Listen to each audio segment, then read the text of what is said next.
शब बारात को नहीं बख्शे जाते।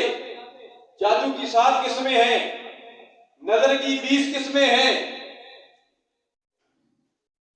और 7 किस्मों में जादू एक ऐसी किस्म है जिसको काला इल्म कहते हैं, जो दूसरों घरों में लड़ाई के लिए, लोगों को फसाद बर्पा करने के लिए किया जाता है।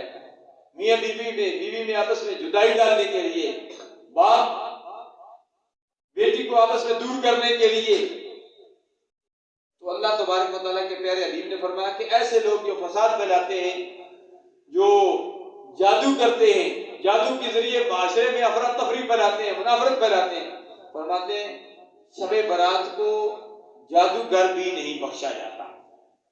नबी फरिश्ता लेकिन जादूगर, फरमाया जादूगर नहीं बख्शा जाता, चुगलखोर नहीं बख्शा जाता,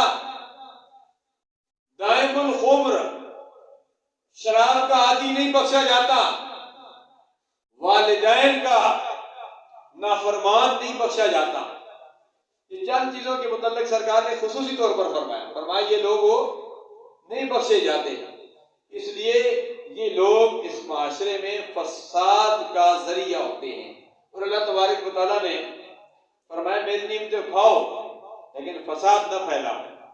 अल्लाह फरमाता है कुलू वशरबू